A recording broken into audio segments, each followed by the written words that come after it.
Shalom mtu wa Mungu unayenisikiliza na kusalimu katika jina la Bwana. Na napenda kukukaribisha tena kwenye maombi yetu ya siku ya leo.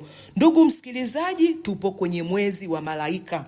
Na ni mwezi wa kuruhusu malaika watuhudumie kwenye kila eneo la maisha yetu. Kwa hiyo ndugu msikilizaji, ndani ya mwezi huu tarajia sana kuona malaika wa Mungu wakija kwenye maisha yako na kukuhudumia. Tarajia sana mpendwa msikilizaji, ndani ya mwezi huu kuona mkono wa Mungu kupitia malaika zake ukija kwenye maisha yako na kukuhudumia. Lakini pia ndugu msikilizaji, ninaomba kuchukua nafasi hii kukushukuru wewe ambaye umetutumia shuhuda za matendo makuu ambayo Mungu amekufanyia. Shuhuda tumetuma kwenye magrupu yetu ya WhatsApp. Kwa hiyo mtu wa Mungu utaweza kupata nafasi ya kuzisoma, lakini pia shuhuda tumeposti kwenye peji yetu ya Instagram. Ukienda huko utaweza kuona shuhuda zote na matendo makuu ambayo Mungu ametufanyia. Sasa ndugu msikilizaji, kabla sijaendelea mbele, ninaomba tuombe. Baba, katika jina la Yesu Kristo, Mungu ninakushukuru kwa ajili ya uaminifu wako. Mungu ninasema asante kwa maana wewe ni Bwana. Mungu ninasema asante kwa maana wewe ni mwaminifu. Roho Mtakatifu, ninakukaribisha tena kwenye muda wetu huu wa maombi. Roho Mtakatifu, ninaomba unisaidie siku hii ya leo Baba, kwenye hichi kipindi nisiseme maneno yangu, bali Roho Mtakatifu tumia kinywa changu. Roho Mtakatifu sema wewe badala yangu. Roho Mtakatifu kazungumze na watoto wako. Sema nao neno la wakati Roho Mtakatifu. Sema nao mambo ya maisha yao Roho Mtakatifu. Sema nao vitu ambavyo vitaweza kuwasaidia na kuwatoa katika maangamizi yao, katika jina la Yesu Kristo. Baba, ninakushukuru kwa maana wewe ni mwema. Ninanyunyiza damu ya Yesu kwenye kila nyumba. Ninanyunyiza damu ya Yesu kwa kila mtu ambaye Roho Mtakatifu amechukua muda wake na kusikiliza kipindi hiki.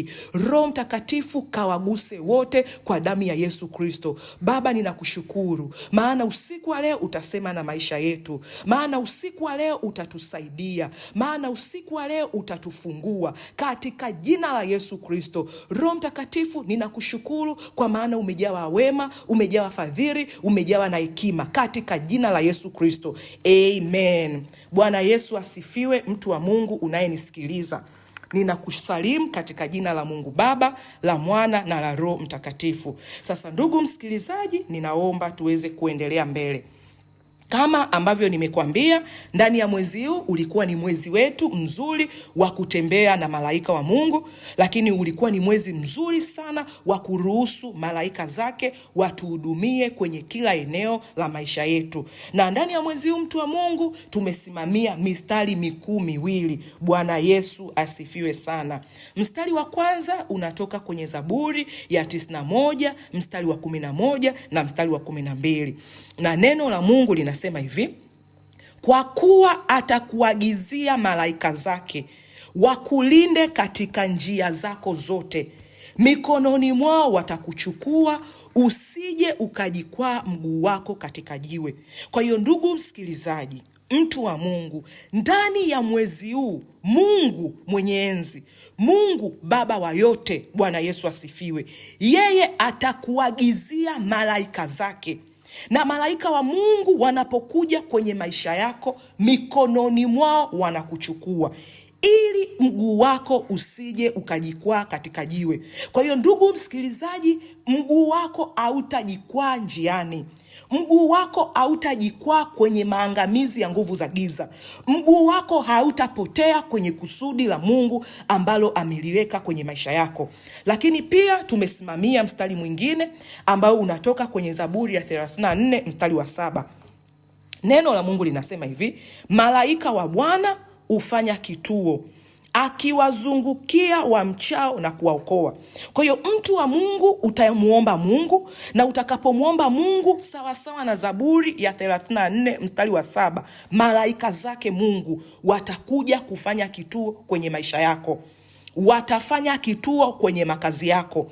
watafanya kituo kwenye miji yako, na malaika hawa muda wote watakuwa wanakuzungukia wewe. Watazunguka mashariki, watazunguka magharibi, watazunguka kaskazini na kusini. Kwa sababu gani? Kukuokoa. Kwa hiyo mtu wa Mungu, tegemea sana kuona unaokolewa ndani ya mwezi huu. Bwana Yesu asifiwe sana. Sasa mtu wa Mungu, turudi kwenye somo letu la siku ya leo. Kichwa cha somo cha siku ya leo kinasema hivi: maombi ya shukrani yaletayo ongezeko. Bwana Yesu asifiwe sana. Kwa hiyo mtu wa Mungu, kama unaandika, basi andika kichwa cha somo hicho, kinasema hivi: maombi ya shukrani yaletayo ongezeko. Bwana Yesu asifiwe. Mtu wa Mungu, najua nimekwambia ya kwamba mwezi huu ni mwezi wetu wa malaika, lakini pia tunao utaratibu kwenye madhabahu yetu hii ya saa ya maombi.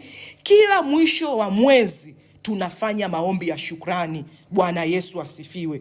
Na leo ni Jumamosi yetu ya mwisho wa mwezi huu wa 3, na ulikuwa mwezi wa baraka sana, na ulikuwa mwezi mzuri sana mbele za Mungu. Mungu ametufunulia malaika zake, na watu wengi tumeona malaika wa Mungu wakituhudumia kwenye ndoto zetu. Lakini kama ukuwaona, umeona maisha yako yakirahisishwa. Bwana Yesu asifiwe. Umeona wepesi, na Mungu amekufungua kutoka kwenye vifungo mbalimbali vya nguvu za giza. Lakini pia zaidi ya yote, umepata maarifa ya kimungu yameongezeka kwenye ufahamu wako. Maarifa ya kimungu yameongezeka kwenye moyo wako. Na mara zote neno la Mungu linasema hivi: wanangu wanaangamia kwa kukosa maarifa. Kwa hiyo ukiona Mungu anataka kumsaidia mtoto wake, au Mungu anataka kumsaidia mtu wake, anamletea maarifa. Bwana Yesu asifiwe. Na ndani ya mwezi huu tumeona Mungu akiwafunua malaika zake. Sasa tukiwa kwenye wiki yetu hii ya mwisho na Jumamosi yetu ya mwisho, leo tunasogea mbele za Mungu kwa ajili ya shukrani. Bwana Yesu asifiwe. Neno la Mungu linasema hivi, mtu wa Mungu, dumuni kwenye shukrani. Mshukuruni Mungu kwa kila jambo, kwa maana mambo yote ni mapenzi yake. Bwana Yesu asifiwe. Kwa hiyo wewe mtu wa Mungu ambaye Mungu amekujibu maombi yako, au wewe mtu wa Mungu ambaye Mungu bado hajakujibu maombi yako, lakini wote tunamwamini Mungu ataenda kutujibu maombi yetu. Sasa leo tunasogea kwa shukrani. Kila mtu anayesikia sauti, mtu wa Mungu, analo neno la kumwambia Mungu asante. Anayo sababu ya kumwambia Mungu asante. Kwa hiyo mtu wa Mungu, leo ninarudia kichwa cha somo, kinasema maombi ya shukrani yaletayo ongezeko. Kwa hiyo mtu wa Mungu, katika kitu chako chochote ulichokuwa unamuomba Mungu, baada ya kufanya maombi haya ya shukrani, utaona ongezeko. Bwana Yesu asifiwe sana. Utaona ongezeko kwenye eneo lako la uchumi, utaona ongezeko kwenye eneo lako la shule, utaona ongezeko kwenye mtaji wako, utaona ongezeko kwenye afya yako, utaona ongezeko kwenye ardhi yako, utaona ongezeko kwenye uongozi wako, utaona ongezeko kwenye kila sekta ya maisha yako. Bwana Yesu asifiwe sana. Sasa dada Krista, ninaomba nisomee neno la Mungu linalotoka kwenye Zaburi ya 92 mstari wa 1 mpaka wa 2. Zaburi 92 mstari wa 1 mpaka wa 2. Ni neno jema kumshukuru Bwana na kuliimbia jina lako, uliye juu, kuzitangaza rehema zako asubuhi na uaminifu wako wakati wa usiku. Bwana Yesu asifiwe sana. Amen. Neno la Mungu linasema hivi: ni neno jema kumshukuru Bwana na kuliimbia jina lako, uliye juu, kuzitangaza rehema zako asubuhi na uaminifu wako wakati wa usiku. Ndugu msikilizaji mpendwa wa Mungu, neno la Mungu linatuambia ni neno jema kumshukuru Bwana. Bwana Yesu asifiwe. Amen. Kwa hiyo unaposhukuru, mtu wa Mungu, unafanya neno jema mbele za Mungu. Na unapomshukuru Mungu, mtu wa Mungu, unatangaza rehema zake asubuhi. Maanake unakuwa unamfahamu Mungu unayemshukuru. Maanake unakuwa unamjua Mungu unayemshukuru. Mtu wa Mungu, unaposema nashukuru kwa habari ya jambo fulani, maana yake unalitambua hilo jambo. Manake umeona uwezo kwenye hicho kitu. Bwana Yesu asifiwe. Amen. Kwa hiyo tunapoenda mbele za Mungu kumshukuru Mungu, manake tunamtambua Mungu mbele za maisha yetu. Manake tunamtambua Mungu kwenye fahamu zetu. Manake tunakuwa tumemkubali Mungu kwenye mioyo yetu. Lakini zaidi ya yote tunakuwa tunafahamu ni yeye Mungu ndiye aliyetusaidia. Bwana Yesu asifiwe. Amen. Na tunafahamu ya kwamba ni yeye Mungu ndiye atakayetusaidia. Ndio maana kwenye hii Zaburi ya 92 mstari wa kwanza na wa pili anasema hivi, ni neno jema kumshukuru Mungu. Kwa hiyo mtu yeyote unapokuwa unamshukuru Mungu, unakuwa unatenda tendo jema. Bwana Yesu asifiwe sana. Amen. Unakuwa unafanya jambo zuri mbele za Mungu. Kwa hiyo tengeneza utaratibu, mtu wa Mungu, wa kuwa unamshukuru Mungu mara kwa mara. Bwana Yesu asifiwe. Amen. Unapomshukuru Mungu, mtu wa Mungu, unatengeneza imani. Bwana Yesu asifiwe. Amen. Imani yako inaongezeka mbele za Mungu. Lakini sio tu hivyo, unapomshukuru Mungu, mtu wa Mungu, Mungu anakusogelea, anakuwa karibu sana na wewe, kwa sababu unajua ya kwamba Mungu ndio aliyefanya. Neno la Mungu linasema hivi, Mungu huketi katika sifa. Bwana Yesu asifiwe. Amen. Kwa hiyo mtu wa Mungu, tunapomshukuru Mungu, tunakuwa tunamsifia. Bwana Yesu asifiwe. Amen. Tunatambua kazi zake kwenye maisha yetu. Tunatambua uwepo wake kwenye maisha yetu. Kwa hiyo Mungu anapoiangalia nyumba inayomshukuru, au Mungu anapomwangalia mtu anayemshukuru, Mungu anakuja na kuketi mahali hapo. Bwana Yesu asifiwe. Amen. Kwa hiyo kila mtu anayenisikiliza, unayo sababu. Bwana Yesu asifiwe. Amen. Mungu amekulinda ndani ya mwezi wote huu, mtu wa Mungu. Ndani ya mwezi wa 3, Mungu ametuma malaika zake, wametusaidia. Mungu amekuepusha na ajali. Mungu amekulinda na magonjwa. Unayo sababu ya kumshukuru Mungu, hata ambayo umeamka asubuhi salama ukiwa na afya. Hiyo ni sababu inajitosheleza ya kumwambia Mungu asante. Bwana Yesu asifiwe. Amen. Lakini pia tumekuwa tukiombea maombi yetu 12. Mungu, wengine wamejibiwa maombi 2, wengine ombi 1, wengine 3, wengine 4, lakini wengine hawajajibiwa, ila ndani ya moyo wako Mungu amekupa tulizo, amekupa amani. Hiyo amani unayoisikia, kamshukuru nayo Mungu. Bwana Yesu asifiwe. Amen. Nimekuambia leo tunaenda kufanya shukrani ambayo inaleta ongezeko. Ngoja tuendelee mbele. Dada Krista, naomba nisomee Marko 6 mstari wa 41 mpaka wa 44. Marko 6 mstari wa 41 mpaka wa 44. Akaitwaa ile mikate 5 na wale samaki 2, akatazama mbinguni, akashukuru, akaimega ile mikate, akawapa wanafunzi wake wawaandikie, na wale samaki 2 akawagawia wote. Wakala wote wakashiba, wakaokota vipande vilivyomegwa vya kuweza kujaza vikapu 12, na vipande vya samaki pia, na walioila ile mikate wapata 5,000 wanaume. Bwana Yesu asifiwe sana. Amen. Bwana Yesu asifiwe sana, mtu wa Mungu. Amen. Mtu wa Mungu, nimekwambia leo tunaenda kufanya shukrani ambayo italeta ongezeko. Bwana Yesu asifiwe. Amen. Na mara zote unapomshukuru Mungu kwenye jambo lolote, unasababisha ongezeko kwenye maisha yako. Unasababisha baraka kwenye maisha yako. Unasababisha roho ya kumcha Bwana ikae ndani ya moyo wako. Unasababisha ulinzi kwenye maisha yako. Neno la Mungu linasema hivi, ukisoma hii Marko 6 mstari wa 41 mpaka wa 44, anasema hivi, akaitwaa ile mikate 5 na samaki 2. Mtu wa Mungu, walikuwa ni samaki 2 na mikate 5. Alafu neno la Mungu linasema hivi, Yesu alipotwaa hii mikate na hawa samaki, akatazama mbinguni, akashukuru. Alivyomaliza kushukuru, Roho Mtakatifu aliposikia ile shukrani ya Yesu, Yesu aliposhusha vile vitu alivyoshukuru, bado walikuwa samaki 2 na mikate 5. Lakini Yesu alikuwa anatakiwa kulisha. Ukisoma mstari wa 44, anasema wapatao 5,000 wanaume. Bwana Yesu asifiwe. Amen. Biblia imetuandikia idadi ya wanaume walikuwa wapatao watu 5,000. Haijasema wanawake wala hawajasema watoto. Na mara zote kwenye familia wanawake wanakuwaga wengi na watoto wanakuwa wengi. Kwa hiyo unaweza ukaona watu waliokula hawakuwa 5,000 tu, bali walikuwa ni wengi. Lakini Yesu alikuwa na mikate 5 tu na samaki 2. Kile kichache alichokuwa nacho Yesu, kile ambacho kimepunguka alichokuwa nacho Yesu, Yesu alienda nacho mbele za Mungu. Bwana Yesu asifiwe. Amen. Neno la Mungu linasema akashukuru. Alivyomaliza kushukuru, akawaambia wanafunzi wake wawagawiwe wale watu waliokuwepo. Na Biblia inasema walikula wote, wakashiba, wakapata na akiba. Neno la Mungu linatufundisha nini leo, mtu wa Mungu? Unapomshukuru Mungu kwa ajili ya uhaba unaoona kwenye maisha yako, Mungu anakujaza. Amen. Bwana Yesu asifiwe. Amen. Yesu anatuonyesha umuhimu wa kumshukuru Mungu kwenye hali uliopo. Bwana Yesu asifiwe. Amen. Yesu anatuonyesha umuhimu wa shukrani kwenye maisha ya mwanadamu. Na Yesu anatuonyesha yeye mwenyewe alishukuru kwenye hali ile ile ambayo kwa macho ya binadamu inaonekana haiwezekani. Kwa macho ya binadamu inaonekana havitabadilika.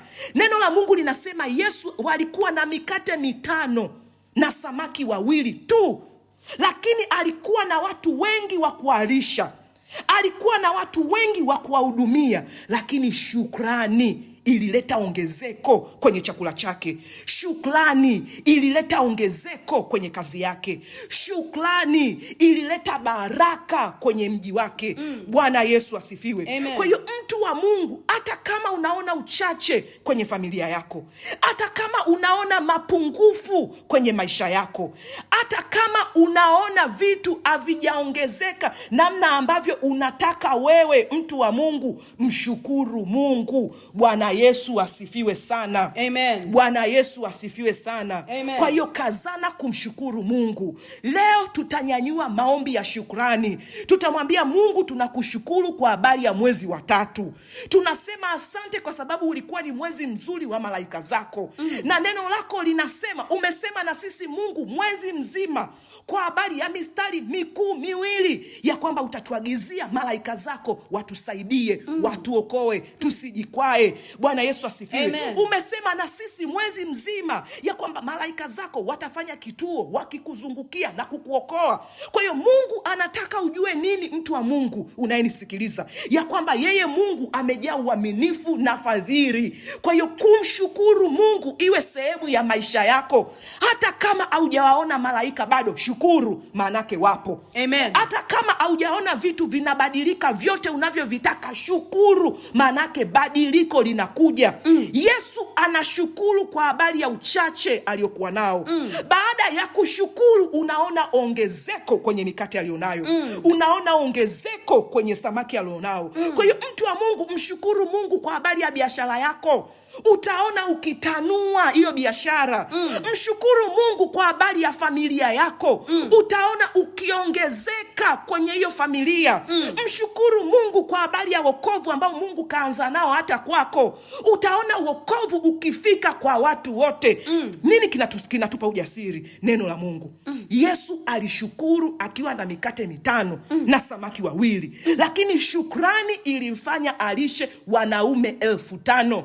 Kwa hiyo mtu wa Mungu, shukrani italeta chakula kwenye nyumba yako. Amen. Shukrani itakupa riziki yako ya kila siku. Amen. Mshukuru Mungu kwa magumu unayoyapitia. Mwambie Mungu, nakushukuru kwa sababu wewe ni Mungu wangu, utanisaidia. Kwa hiyo leo wote tutafanya hivyo, hata kama utaki utafanya. Bwana Yesu asifiwe. Amen. Na tutakapomaliza kumshukuru Mungu, utaona mtu wa Mungu, nakwambia utarudi na shuhuda mahali hapa. Bwana Yesu asifiwe sana. Amen. Ninaomba tuendelee mbele kidogo. Naomba nisomee Yohana 11 mstari wa 38 mpaka 42. Yohana 11 mstari wa 38 mpaka wa 42. Basi Yesu aliakiugua tena nafsini mwake, akafika kwenye kaburi, nalo lilikuwa ni pango na jiwe limewekwa juu yake. Yesu akasema, liondoeni jiwe. Martha, dada yake yule aliyefariki, akamwambia, Bwana, ananuka sasa, maana amekuwa maiti siku 4. Yesu akamwambia, mimi sikukuambia ya kwamba ukiamini utauona utukufu wa Mungu? Basi wakaliondoa lile jiwe. Yesu akainua macho yake juu, akasema, Baba, nakushukuru kwa kuwa umenisikia.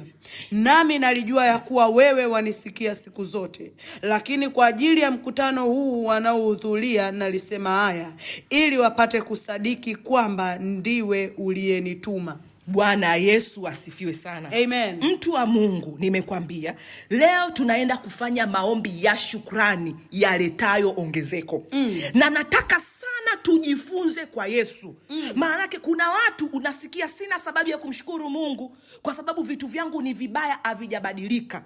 Mtu wa Mungu, unamwona Yesu hali anayoipitia. Neno la Mungu linasema hivi, ukisoma hii Yohana 11 mstari wa 38 na mstari wa 42. Basi Yesu ali akiugua tena nafsini mwake, akafika kwenye kaburi. Bwana Yesu asifiwe. Amen. Nalo lilikuwa ni pango na jiwe limewekwa juu yake. Mtu wa Mungu, unamwona Yesu alikuwa anahuzunika kwenye nafsi, anaugua. Nafsi yake Yesu ilikuwa haina amani. Nafsi yake Yesu ilikuwa haina tulizo. Nafsi yake Yesu ilikuwa imeona changamoto. Bwana Yesu asifiwe sana. Lakini unamuona anafika kwenye lile kaburi. Unamuona anasogea mpaka mahali pale ambapo pamewekewa jiwe. Kwa hiyo hali ya mazingira ya Yesu inaonekana nini? Kaburi. Manake unaona kuna mauti. Ukiona kaburi manake kuna mauti. Ukiona kaburi manake kuna kitu cha mtu kilichokufa. Bwana Yesu asifiwe. Unamuona Yesu anaugua kwenye nafsi yake. Ukisoma mstari wa 39 anasema hivi, Yesu akasema, liondoeni jiwe. Martha dada yake yule aliyefariki akamwambia, Bwana, ananuka sasa, maana amekuwa maiti siku 4. Bwana Yesu asifiwe. Unamwona Yesu anamjibu Martha, anamwambia, sikukuambia ya kwamba ukiamini utauona utukufu wa Mungu? Kwa hiyo mtu wa Mungu, upo leo, kuna mtu unanisikiliza, unaona hali ya maisha yako inanuka, imekufa. Bwana Yesu asifiwe. Tena umeizika na umeweka jiwe kubwa kwenye moyo wako. Bwana Yesu asifiwe. Ugumu wa moyo wako umekuwa mkubwa, au uamini kwa sababu mazingira yanaonyesha mauti. Kwa sababu mazingira yanaonyesha kaburi. Kwa sababu mazingira yanatoa harufu mbaya. Bwana Yesu asifiwe. Mwingine ukiangalia maisha yako uoni mafanikio kabisa, auoni. Bwana Yesu asifiwe. Mwingine ukiangalia familia yako auoni tumaini, unaona mauti. Kila kitu kimekufa ndani ya nyumba yako, kila kitu kinakuwa kimekufa ndani ya mji wako. Auoni sababu mpaka umeamua ngoja uchukue jiwe kubwa uvilingishe huko, ya kwamba katika eneo hili sina imani na Mungu tena. Unaweka jiwe kwenye nafsi yako. Unaweka jiwe kwenye moyo wako. Lakini Yesu anamwambia Martha, sikukwambia ya kwamba ukiamini, Bwana Yesu asifiwe, utauona utukufu wa Mungu? Kwa hiyo leo, ndugu unayenisikiliza, nimekwambia shukrani inayoleta ongezeko. Angalia katika ile hali ambayo ilikuwepo, kwenye ule umauti na ugumu uliokuwepo, kwenye lile jambo gumu lililokuwa linawakabiri kwenye mazingira yao. Ona Yesu anachokifanya ukisoma kwenye mstari wa 41. Basi wakaliondoa lile jiwe. Yesu akainua macho yake juu akasema, Baba, nakushukuru kwa kuwa umenisikia. Bwana Yesu asifiwe. Ukiangalia yale mazingira, auoni sababu ya Yesu kushukuru. Anashukuru kwa sababu ya nini? Mauti. Anashukuru kwa sababu ya nini? Ya msiba. Anashukuru kwa sababu ya nini? Ya rafiki yake aliyekufa siku 4. Anashukuru kwa sababu ya nini? Ya yale maombolezo. Auoni sababu inayomfanya Yesu anashukuru. Lakini Yesu amejifunza shukrani inayoleta ongezeko. Katika hali ile ile ngumu, katika ile hali ile ile inayoonekana haiwezekani, katika hali ile ile inayoonekana hakuna badiliko. Wanawaza mgonjwa wao alitakiwa kupona kabla hajafa. Watu wamemwekea Mungu mistari, wamemcholea. Watu wamemwekea Mungu mipaka, kwa sababu haujaja leo, ukija kesho huwezi kunikuta nina hali hii. Ndio unaona hawa kinachowakabili kwenye ile mazingira. Lakini Yesu anatufundisha nini? Hata kama hali yako inaonekana imekufa, shukuru. Bwana Yesu asifiwe. Amen. Shukrani mtu wa Mungu inaleta ufufuo. Shukrani mtu wa Mungu inatengeneza nguvu za Mungu. Shukrani mtu wa Mungu inamshusha Mungu. Amen. Bwana Yesu asifiwe. Amen. Yesu anamshukuru Mungu. Angalia maneno ambayo Yesu anasema kwenye hali mbaya. Angalia maneno ambayo Yesu anasema moyo wake ukiwa unaugua. Angalia maneno ambayo moyo wa Yesu unasema akati hali inaonyesha tumekata tamaa. Anasema hivi, nami nalijua ya kuwa wewe wanisikia siku zote. Bwana Yesu asifiwe. Amen. Lakini kwa ajili ya mkutano huu wanaohudhuria nalisema haya ili wapate kusadiki kwamba ndiwe uliyenituma. Kwa nini Yesu ametuandikia hii habari? Ili uelewe mtu wa Mungu, ukiwa na jambo gumu, ukiwa na jambo baya, ukiwa umekata tamaa, ukiwa unaumia moyo, unaona ndoa yako haiwezekani, mume wako hawezi kutulia na kurudi nyumbani, mke wako hawezi kutulia na kurudi nyumbani, watoto wako wamekataa shule, hawataki kusoma tena, watoto wako wameamua kujiingiza kwenye madawa ya kulevya na kuvuta bangi, watoto wako hawataki kufanya kazi, hawataki kuoa, hawataki kuolewa, mambo ya uchumi ni magumu, haupati chochote, hali ya maisha yako inaonyesha mauti. Yesu anatufundisha rudi mbele za Mungu, shukuru. Bwana Yesu asifiwe. Amen. Shukrani inaonyesha imani. Yesu anasema hivi, neno la Mungu linasema hivi, ukisoma kwenye hii mstari wa 41, nami nalijua ya kuwa wewe wanisikia siku zote. Bwana Yesu asifiwe. Amen. Yesu alikuwa anajua baba yake anamsikia hata kwenye ule ugumu. Baba yake anamsikia hata kama ambavyo haoni badiliko. Bwana Yesu asifiwe. Amen. Aliposhukuru hapo, neno la Mungu linasema rafiki yake alifufuka. Lazaro alitoka kaburini akawa hai tena. Amen. Bwana Yesu asifiwe. Amen. Martha aliyekuwa anaona mauti, Martha aliyekuwa anaona haiwezekani, Martha aliyekuwa anaona kufariki na kaburi, baada ya pale aliona uzima. Bwana Yesu asifiwe. Amen. Baada ya pale aliona badiliko. Bwana Yesu asifiwe. Amen. Baada ya pale aliona uhai tena kwenye familia yake. Kwa hiyo mtu wa Mungu, tutaenda mbele za Mungu, tutamshukuru. Amen. Tutamshukuru kwa aliyoyajibu kwenye maisha yetu, na tutamshukuru kwa yale ambayo bado hajayajibu. Tutayamshukuru kwa yale ambayo bado tukiangalia tunaamini yatafufuka tena, na tutamshukuru kwa yale ambayo tukiangalia tunaona haiwezekani, yameoza, yananuka, yamebaki mifupa. Tutamshukuru. Bwana Yesu asifiwe. Amen. Neno la Mungu linasema baada ya Yesu kushukuru, yule mauti, ile maiti ilinyanyuka tena. Bwana Yesu asifiwe. Amen. Yule aliyekuwa kaburini alitoka kaburini tena. Lakini ndugu msikilizaji, unachotakiwa cha kwanza, ondoa jiwe ndani ya moyo wako. Fanya moyo wako kuwa mwepesi mbele za Bwana. Fanya moyo wako kuwa na imani mbele za Bwana. Fanya moyo wako kumkubali Mungu. Bwana Yesu asifiwe. Amen. Mshukuru Mungu kwenye maisha yako. Bwana Yesu asifiwe. Amen. Shukrani mtu wa Mungu inamsogeza Mungu karibu na wewe. Shukrani mtu wa Mungu inaleta uhai kwenye vitu vyako. Shukrani mtu wa Mungu inaleta utukufu wa Mungu. Neno la Mungu linasema Mungu anaketi katika sifa. Shukrani ni kumsifia Mungu. Shukrani ni kutambua matendo makuu ya Mungu. Shukrani ni kutambua uwezo wa Mungu. Mwambie Mungu, ninakushukuru kwa sababu najua utanipa kazi. Amen. Ukiwa hauna kazi. Mwambie Mungu, najua wewe umetoa kwa watu na wajua, wataje mbele za Bwana. Mwingine mshukuru Mungu kwa sababu Mungu tu amekupa marafiki wazuri. Amen. Mungu amekupa watu waaminifu. Mungu amekupa watu ambao ukiwapigia simu ukawaambia nina changamoto hii, wanakuombea. Mwambie Mungu, nakushukuru. Hata hilo unaliona ni dogo lakini ni kubwa mbele za Mungu. Amen. Shukrani mtu wa Mungu inamfanya Mungu aone imani kwenye moyo wako. Shukrani inamfukuza shetani. Amen. Kwa sababu shetani atashtuka. Mbona unashukuru? Mbona haujasaidiwa bado? Kwa hiyo inamtengenezea shetani, anaondoka na malaika wa Mungu wanasogea. Bwana Yesu asifiwe sana. Amen. Bwana Yesu asifiwe sana. Amen. Kwa hiyo leo kila mtu wa Mungu tutaenda mbele za Mungu kushukuru.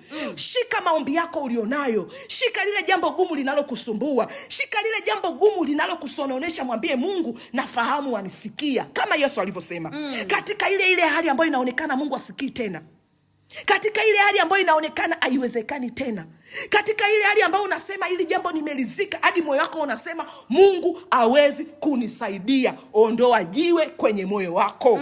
Ondoa kizingiti kwenye moyo wako. Amen. Moyo wako umwangalie Mungu, macho yako yamtazame yeye tena. Leo mtu wa Mungu, tutamshukuru, tutamwambia Mungu asante kwa sababu ya mwezi wa malaika.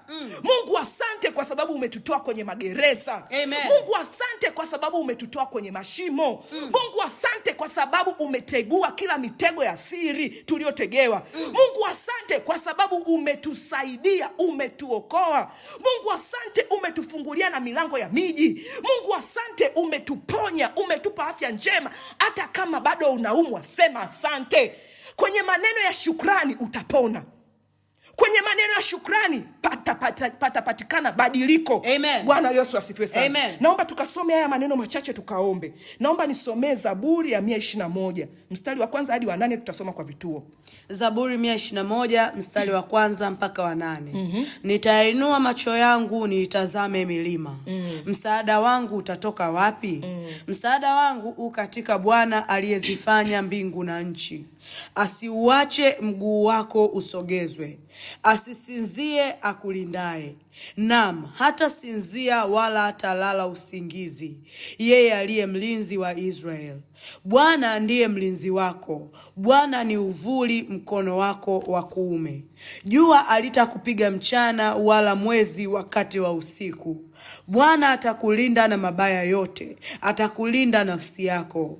Bwana atakulinda utokapo na uingiapo, tangu sasa na hata milele. Bwana Yesu asifiwe sana. Amen. Ndugu msikilizaji, mtu wa Mungu unayenisikiliza, unamuona Daudi kwenye hii Zaburi ya 121, ukisoma kuanzia ule mstari wa 1, alikuwa anasema ya kwamba nitainua macho yangu juu nitazame milima.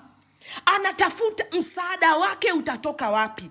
Lakini ukiendelea kusoma unaona Daudi anagundua ya kwamba msaada wake upo katika Bwana, yeye aliyezifanya mbingu na nchi. Ndio kitu hiki, ndugu msikilizaji, nataka mimi na wewe tukafanye usiku wa leo. Amen. Leo tukanyanyue macho yetu mbele za Bwana. Leo tusimwangalie mtu yoyote, usimwangalie mtu yoyote. Usimwangalie mtu ambaye ulienda kumwomba msaada akakukatalia. Hapana. Usimwangalie mtu ambaye alikuahidi atakusaidia hajakusaidia. Daudi anasema nitainua macho yangu juu nitazame milima. Alafu anauliza msaada wake utatoka wapi? Daudi anagundua msaada wake upo katika Bwana. Na sisi leo tunajua msaada wetu upo katika Bwana. Huyo Bwana Mungu mwenye enzi aliyeziumba mbingu na nchi, ndiyo tunaenda mbele zake usiku wa leo. Tunaenda na shukrani. Bwana Yesu asifiwe. Amen. Tunaenda na shukrani. Tunaenda kumimina mioyo yetu mbele za Bwana, maana tunamwambia Mungu tunajua ya kwamba hautasinzia wala hautalala usingizi. Amen. Wewe utatulinda. Utatuma malaika zako watatuokoa. Tunasema asante. Bwana Yesu asifiwe. Amen. Tunasema asante, hautaacha mguu wetu usogezwe. Maanake nini? Mungu hatoruhusu adui wakuangushe. Bwana Yesu asifiwe. Amen. Mungu hatoruhusu watu wabaya wakusogeze mahali ambapo ni pako. Lakini kwa nini Mungu anafanya hivi? Shukrani. Bwana Yesu asifiwe. Amen. Kwenye shukrani utapata ongezeko, mtu wa Mungu. Utakapomshukuru Mungu, Mungu atasababisha ya kwamba jua halitakupiga mchana wala mwezi wakati wa usiku. Kila jambo baya ambalo shetani amekusudia kukufanya likupate mchana halitakupata. Wala jambo baya lililokusudiwa kukupata usiku halitakupata. Kwa sababu gani? Unamjua yeye. Kwa sababu gani? Unamtegemea yeye. Kwa sababu gani? Umeamua kumwamini yeye. Kwa nini unamwamini Mungu? Ndio maana unamshukuru.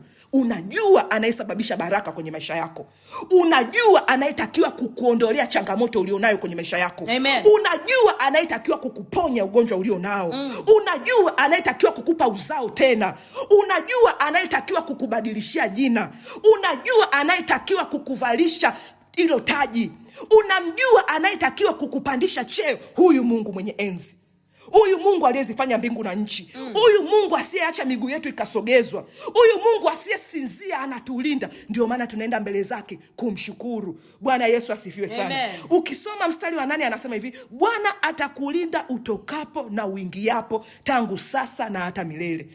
Bwana atakulinda na mabaya yote. Kwenye mstari wa 7 atakulinda nafsi yako. Kwa nini Mungu anakulinda hivi vyote? Shukrani. Bwana Yesu asifiwe sana. Amen. Twende mbele za Mungu. Mtu wa Mungu, nyanyua mikono yako. Sema, Bwana Yesu, Bwana Yesu, ninakushukuru kwa ajili ya uaminifu wako. Ninakushukuru kwa maana wewe ni Mungu wangu.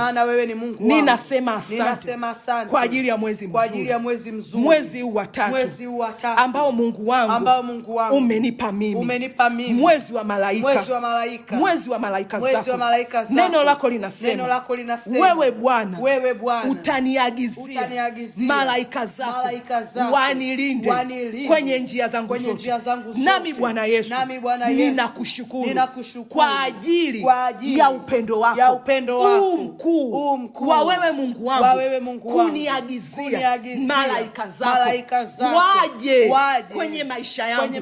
Mikononi mwao hawa malaika zako wanichukue mimi, ili tu mguu wangu usinaswe katika jiwe. Ni upendo gani unaonipa mimi? Ni amani gani unayonipa mimi? Ndio maana usiku wa leo nasogea mbele zako kwa shukrani. Nasogea mbele zako nikisema asante. Wewe Mungu wangu, ninakushukuru. Umenilinda kuanzia mwezi huu ukiwa unaanza mpaka sasa, nikiwa wiki ya mwisho ya mwezi huu. Bado Mungu wangu umekuwa mwema. Bado Mungu wangu umekuwa mzuri. Bado Mungu wangu umekuwa wa furaha.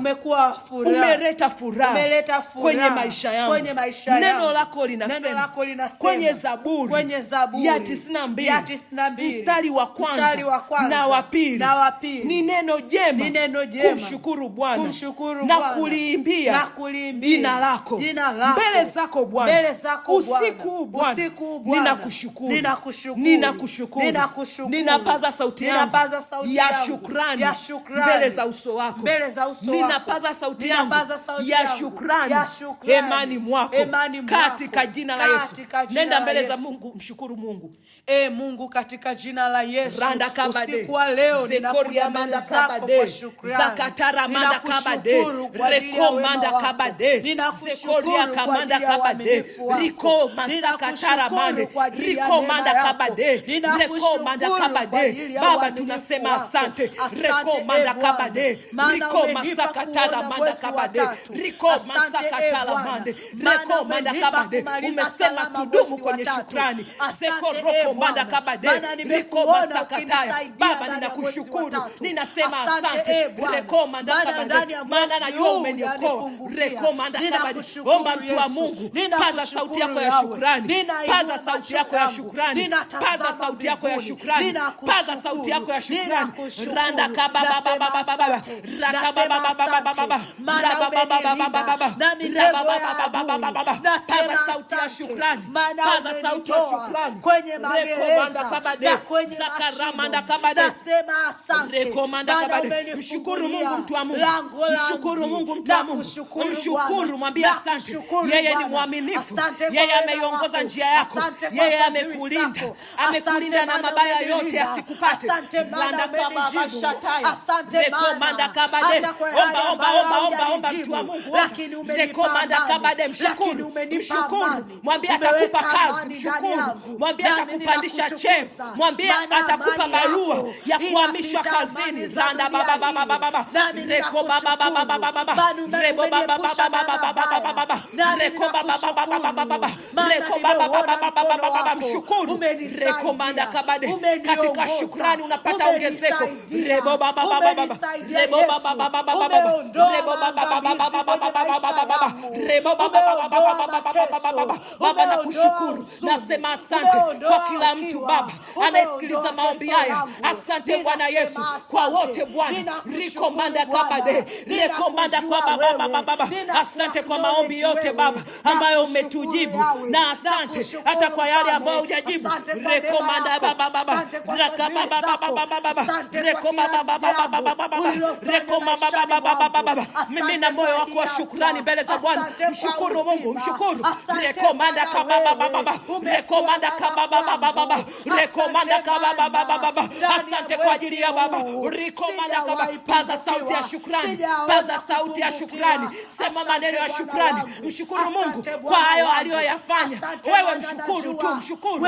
Rekomanda kaba baba baba rebaba baba baba baba rekoma sakaramanda kabade rekomanda kaba baba baba baba rekoba baba baba baba baba rekomanda kaba baba baba rekoma sakataramande rekomanda kabade rekomanda kabade rekomanda kabade rekomanda kabade. Tunakushukuru wewe, tunasema asante mbele zako. Rekomanda kaba baba, wewe utafufua hali yangu, wewe utabadilisha hali yangu, wewe utanipa tumaini jipya, wewe utaondoa ubaya. Na kushukuru, asante. Rekomanda kabade rekomanda kabade rekomanda kabade rekomanda kabade okodi amanda kabade. Wewe unayenilinda usiku. Rekomanda kaba baba baba baba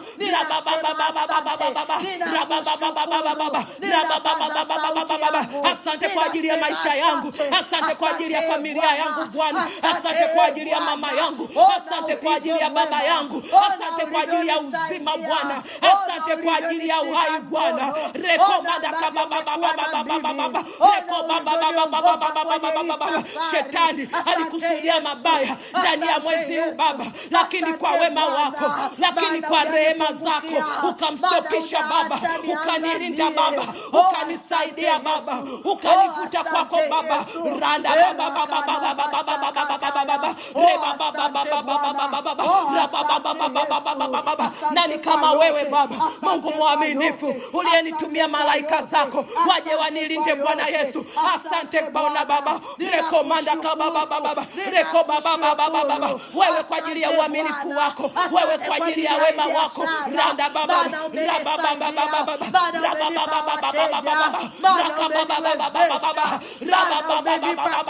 baba baba rekomanda kabade. Shukuru Mungu mtu wa Mungu, shukuru Mungu mtu wa Mungu, sema asante. Rekomanda kabade rekomanda baba.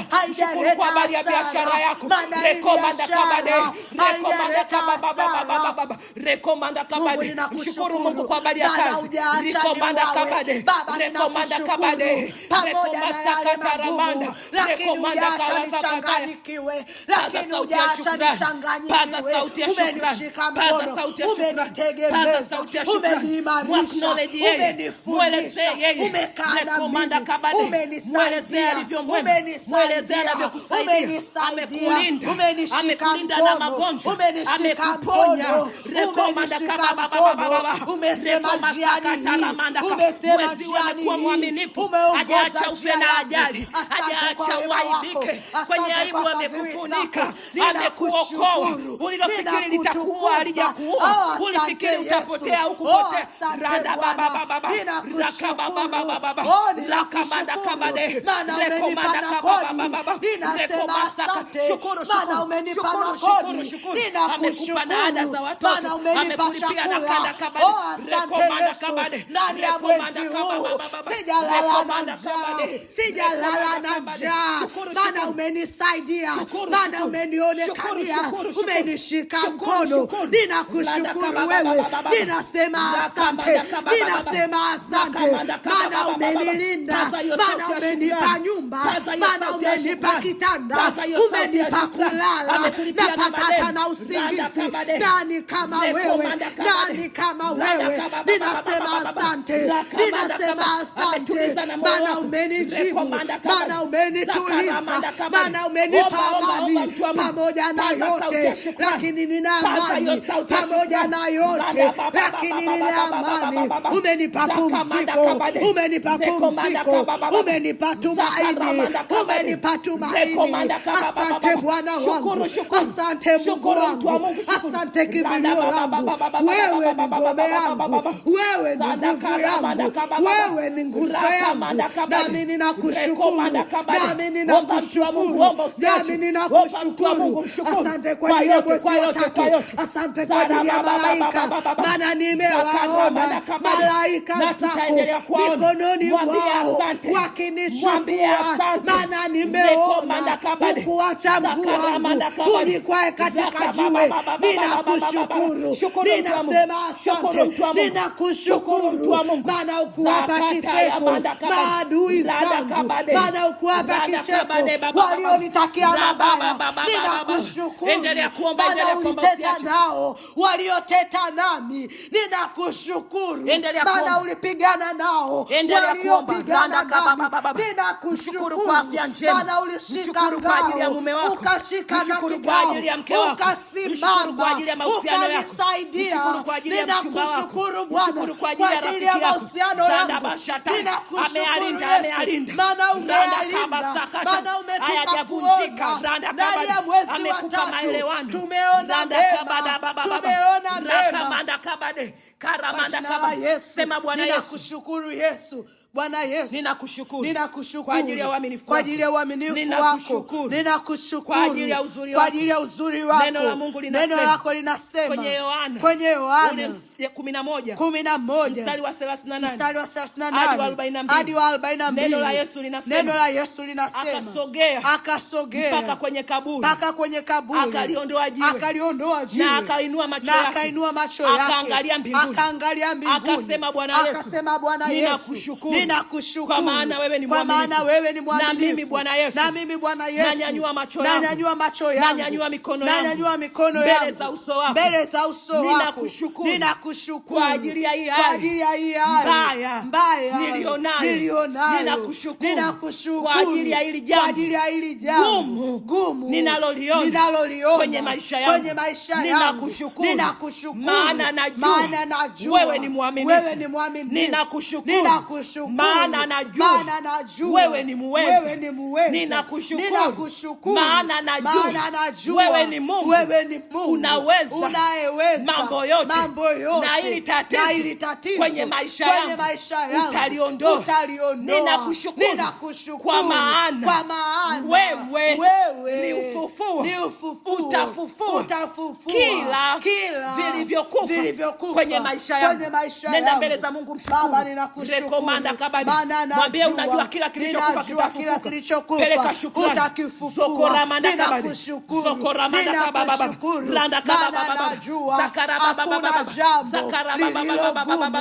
mbele zako. Ninasema asante, ninasema asante katika njia zangu.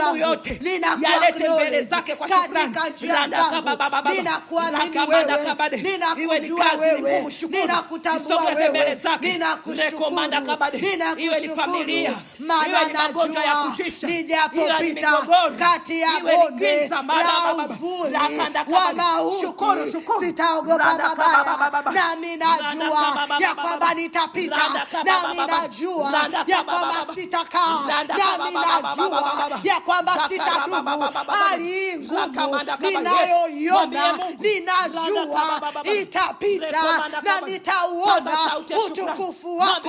Nami najua hili ni bonde la mauti na ninapita kwa ujasiri, ninapita kwa uhodari, maana najua baada ya bonde nitauona utukufu wako. Maana najua baada ya bonde nitaziona fadhili zako. Nami najua ili kaburi sitaliona siku zote, sitaliona milele yote. Huku kukosa ni kwa kitambo, maana najua ninapita na ninapita kwa ujasiri, maana najua utanitoa, maana najua utanitoa, nitapita salama. Ninakushukuru maana umenipenda unatenda. Ninakushukuru maana umeruhusu nipite kwenye bonde kwa ujasiri. Ninakushukuru maana uliona ninayaweza, maana uliona ninayaweza, ukanichagua mimi, ili imani yangu ipate kuongezeka, ili imani yangu ipate kuongezeka, ili nitakapotazama nijue ya kwamba ni wewe uliyekuwa pamoja nami. Asante Yesu kwa hili jambo lililo mbele yangu. Asante Yesu maana najua nitapita salama. Asante Yesu maana najua kwenye jambo hili utanipa ushuhuda. Maana najua kwenye jambo hili wewe utatukuzwa zaidi ya yote. Nakushukuru Yesu, nasema asante maana najua umeruhusu mimi nipite ili jina lako lionekane, ili ujulikane ya kwamba ni wewe uliyekuwa pamoja nami. Nakushukuru, nasema asante, mimi Bwana ninakushukuru maana najua umekusudia kuweka ushuhuda kwenye maisha yangu. Asante Bwana Yesu, ninakushukuru kwa ajili ya kila jambo, maana ni mapenzi ya Kristo maishani mwangu. Ninakushukuru maana yote ni mapenzi yako maishani mwangu. Asante Bwana Yesu, maana najua unaniwazia yaliyo mema, katika jina la Bwana Yesu. Neno lako linasema Yesu Kristo akachukua mikate mitano na samaki wawili akavinyanyua juu mbinguni na akasema, Bwana Yesu Baba yangu ninakushukuru maana najua ni wewe utoaye. Baba yangu ninakushukuru maana najua ni wewe unipaye riziki yangu ya kila siku. Akasema Yesu ninakushukuru maana ninajua ni wewe ndiye unayejaza gara zangu. Usiku wa leo ninanyanyua uchache wangu nilionao, uchache wangu kwenye uchumi, uchache wangu kwenye maendeleo, uchache wangu kwenye biashara. Usiku wa leo ninanyanyua uchache wangu wa mtaji. Usiku wa leo ninanyanyua uchache wangu wa chochote nilicho nacho kwenye maisha yangu. Na ninasema mbele zako ninakushukuru maana ninajua wewe ni Mungu wangu.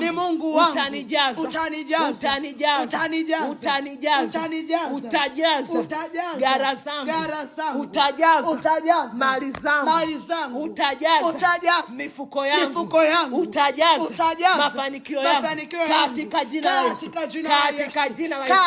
Nenda mbele za Mungu, mshukuru Mungu kwa kitu chochote ambacho unakiona ni kichache kwenye maisha yako. Bwana Yesu, ninakushukuru kwa ajili ya kila kilicho kichache kwenye maisha yangu. Baba, ninakushukuru maana najua hiki kidogo utakijaza. Neno lako linasema naye yule mdogo atakuwa elfu. Nami ninakushukuru maana huu dogo ninauona leo utakuwa elfu. Nakushukuru kwa ajili ya udogo huu ninauona. Nakushukuru kwa ajili ya uchache huu ninauona. Maana Bwana ninajua kwenye udogo utajitwalia utukufu. Maana najua kwenye udogo utajitwalia utukufu na jina lako litatukuzwa. Maana utanifanya kuwa elfu, maana utanifanya kuwa elfu. Nami nasema asante Bwana, nami nasema asante Yesu, maana najua utaniongeza, maana najua utaniongeza, maana najua utaniongeza kwenye hii miji, utaniongeza kwenye huu mtaa, utaniongeza kwenye hii kazi, utaniongeza kwenye hii biashara, utaniongeza kwenye hii kipato, utaniongeza, maana najua yule mdogo atakuwa elfu, nami naamini utaniongeza, Bwana wangu utaniongeza kwa ajili ya utukufu wako. Bwana Yesu asifiwe sana. Amen. Roho Mtakatifu ananiambia tuombee ombi moja la mwisho, kwamba mtu yoyote unayenisikiliza, omba Mungu akupe furaha ya wokovu. Bwana Yesu asifiwe. Omba Mungu akurejeshe furaha ya wokovu. Mwambie Mungu, ninakushukuru kwa sababu umeniokoa, na ninakushukuru kwa sababu utanirejeshea furaha ya wokovu wangu. Sema, Bwana Yesu, ninasema asante kwa ajili ya uaminifu wako. Ninasema asante kwa ajili ya rehema zako. Usiku wa leo ninaomba unirejeshe furaha ya wokovu. Neno lako linasema Yesu akawaambia, liondoeni jiwe, na usiku wa leo nami ninaliondoa jiwe kwenye moyo wangu. Usiku wa leo ninaliondoa jiwe kwenye nafsi yangu. Usiku wa leo ninaliondoa jiwe kwenye wokovu wangu. Ninaomba unirejeshe furaha ya wokovu. Ninaomba unirejeshe furaha ya wokovu wangu, ukarete bubujiko la furaha kwenye maisha yangu. Omba hayo maombi kwa dakika chache. Baba, ninaomba unirejeshe furaha ya wokovu. Baba, ninaomba unirejeshe furaha ya wokovu wako. Nirejeshe furaha ya wokovu. Ninaondoa jiwe kwenye moyo wangu, ninalisogeza jiwe kwenye moyo wangu. Moyo safi wa kukutumikia, moyo safi wa kukuona wewe. Ninaamini ya kwamba nitafurahia wokovu ulionipa, nitachekelea wokovu ulionipa katika jina la Yesu Kristo. Amen. Nyanyua sadaka yako, mtu wa Mungu, nikiwa naomba na wewe omba. Baba, katika jina la Yesu, ninakushukuru kwa ajili ya uaminifu wako. Ninakushukuru kwa ajili ya mwezi huu wa tatu Baba. Tunakushukuru kwa ajili ya mwezi mzuri, mwezi wa malaika ambao Baba ulitupa. Mungu, wote tunanyanyua sadaka zetu mbele zako. Mungu, tunaleta sadaka yetu hii, ni sadaka ya shukrani mbele zako. Na sadaka ya shukrani hii Baba italeta ongezeko kwenye maisha yetu, italeta ongezeko kwenye mifuko yetu, italeta ongezeko kwenye nyumba zetu, italeta ongezeko kwenye familia zetu, italeta ongezeko kwenye malango yetu. Baba, ninakushukuru. Nasema asante kwa kila nyumba ambayo Mungu imenyanyua sadaka yao ya shukrani. Ninasema asante Mungu kwa kila mtu ambaye Mungu amenyanyua sadaka hii ya shukrani. Mungu, ninaomba ukambariki. Mungu, ninaomba ukamsaidie. Mungu, ninaomba ukawainue watoto wako. Mungu, ninaomba ukawaondoe kwenye uchache. Mungu, ninasogeza majiwe yaliyofunika nyumba zao. Mungu, ninaomba ukawaondoe kwenye mashimo na kwenye magereza. Neno lako linasema Mungu, shukrani inaleta uhai, shukrani inaleta ongezeko, shukrani inaleta furaha, shukrani inakuleta Yesu kwenye maisha yetu, shukrani inaleta utukufu wa Mungu kwenye maisha yetu. Neno lako linasema Mungu unaketi katika sifa. Basi Mungu, tunapokuja mbele zako kwa shukrani, atuji mikono mitupu. Baba, tunanyanyua na sadaka zetu mbele zako. Mungu, tunaomba uketi kwenye maneno yetu, tunaomba uketi kwenye mioyo yetu, tunaomba uketi kwenye nyumba zetu. Baba, pokea shukrani zetu. Baba, pokea sadaka zetu. Baba, tunakushukuru kwa sababu tunaamini utatuongeza, kwa sababu tunaamini utatuinua tena. Mungu, ninakutukuza, ninasema asante. Baba, malaika zako wakapokee maombi yetu. Baba, malaika zako wakayachukue maombi yetu na kuyaleta mbele zako. Mungu, ninakutukuza kwa sababu ninaamini tutaendelea kuona malaika zako, kwa sababu ninaamini utaendelea kutuagizia malaika zako. Baba, ninatamka maneno ya baraka kwa kila mtu anayenisikiliza sauti hii, ya kwamba ndani ya mwezi huu hataangamia yeye na familia yake kwa jina la Yesu. Ninatamka ndani ya mwezi huu hawataangamia tena kwa jina la Yesu Kristo. Amen. Amen. Basi mtu wa Mungu, utatuma sadaka yako ya shukrani kwenye namba 0716052202, 0716052202. Lakini pia kama hujaokoka, sema maneno haya, sema: Bwana Yesu, usiku wa leo ninakupokea wewe moyoni mwangu, futa jina langu kwenye kitabu cha hukumu, andika jina langu kwenye kitabu cha uzima, katika jina la Yesu. Amen. Kama umesema hayo maneno, basi mtu wa Mungu umeokoka. Na utatutumia jina lako kwenye namba 0655188869 au 0716052202. Lakini pia kama una changamoto yoyote unatamani tukuombee, basi utapiga simu kwenye hizo namba 0655188869 au 0716052202, na Mungu atakubariki kwa jina la Yesu.